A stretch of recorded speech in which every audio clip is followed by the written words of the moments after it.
Hello everyone! In this video, you will learn all the English tenses in 8 minutes, from past to future, for better communication. English has 12 distinct tenses, each serving a unique purpose in expressing time, action, and state of being. We have the simple present, present continuous, present perfect, and present perfect continuous. Then we journey into the past with the simple past, past continuous, past perfect, and past perfect continuous. Finally, we look forward to the future with the simple future, future continuous, future perfect, and future perfect continuous.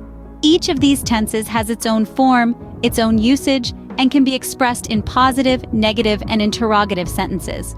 Understanding these tenses, familiarizing yourself with their intricacies can truly elevate your English language skills.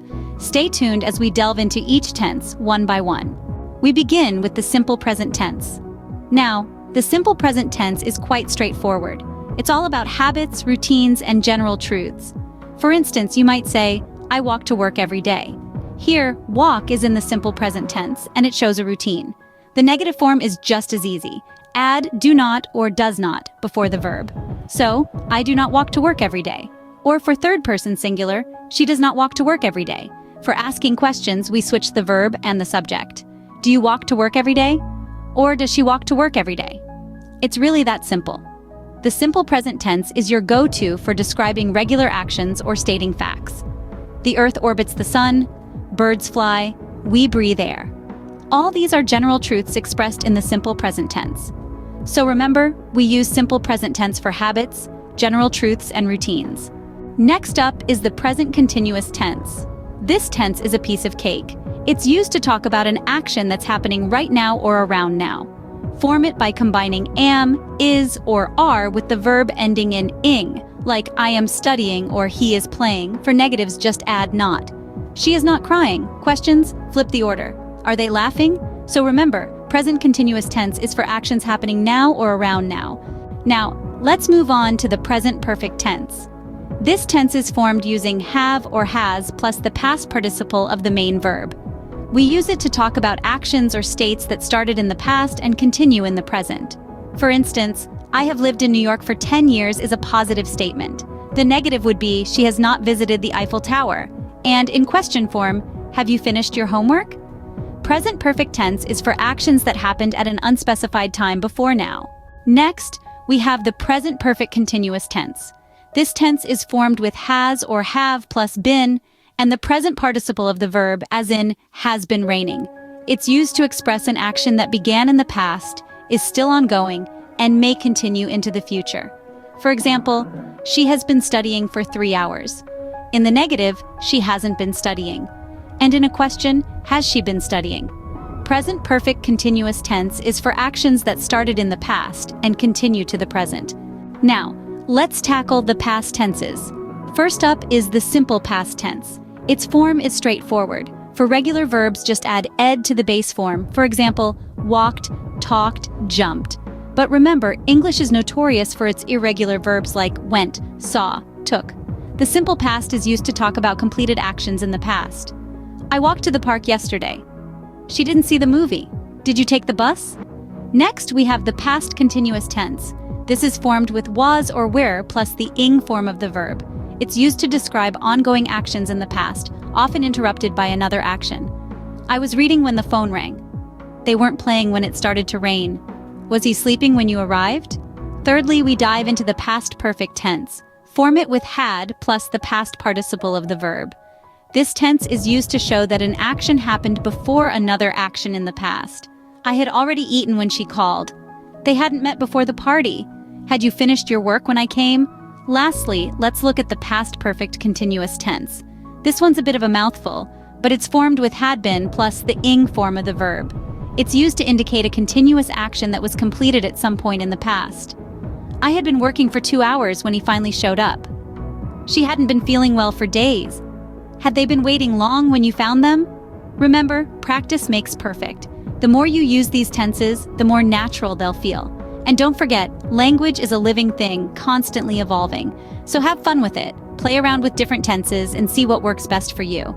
In short, past tenses are for actions that happened in the past. Finally, we'll explore the future tenses. These are the tenses we use when we want to talk about actions or states that will happen in the future.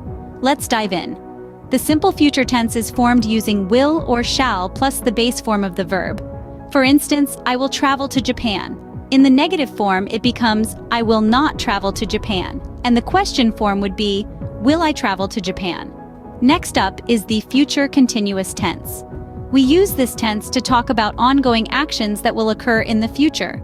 The form is will be plus the verb ending in ing. For example, I will be studying at this time tomorrow. In the negative, it becomes I will not be studying at this time tomorrow. And the question form is will I be studying at this time tomorrow? Now let's look at the future perfect tense. We use this to talk about an action that will be completed by a certain future time. The form is will have plus the past participle of the verb. For instance, I will have finished my project by next week. The negative form is I will not have finished my project by next week. And the question form is will I have finished my project by next week? Finally, we have the future perfect continuous tense. This tense is used to talk about a continuous action that will be in progress up until a certain time in the future. The form is will have been plus the verb ending in ing. For example, I will have been working here for 5 years next month.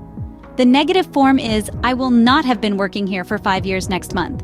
And the question form is will I have been working here for 5 years next month? So future tenses are for actions that will happen in the future. They help us to express not just what will happen, but also how and when it will occur. And with that, we've covered all 12 English tenses. Great job! You've just learned all 12 English tenses. A quick recap might be useful before we wrap up. We started with the simple present tense, a basic tense that's used to express facts, general truths, habits, and routines. Remember those sentences like, I eat breakfast every morning, or the sun rises in the east? Then we moved on to the present continuous tense, perfect for describing ongoing actions happening right now. Remember, I am reading a book, or she is singing a song. The present perfect tense came next, a handy tense for expressing completed actions with a connection to the present. You'll use this one for sentences like, I have finished my homework, or she has visited Paris. The present perfect continuous tense was next, with its focus on ongoing actions that have just finished or still have an effect on the present. You might say, I have been studying for 3 hours, or they have been playing soccer. We then dived into the past with the 4 past tenses. From the simple past for completed actions like I watched a movie, to the past perfect continuous for actions that were ongoing in the past, until another action interrupted them, like, she had been sleeping when the phone rang. Finally, we ventured into the future with the 4 future tenses. From the simple future for predictions and spontaneous decisions, like, I will go to the party, to the future perfect continuous for actions that will be ongoing in the future until another action interrupts them, like, I will have been working for 5 hours by the time you arrive. That's a lot to take in, isn't it? But don't worry, with practice, these tenses will become second nature to you. Try to incorporate them into your daily conversations and writings. The more you use them, the more comfortable you'll get. Remember, practice makes perfect. Keep using these tenses and you'll master them in no time.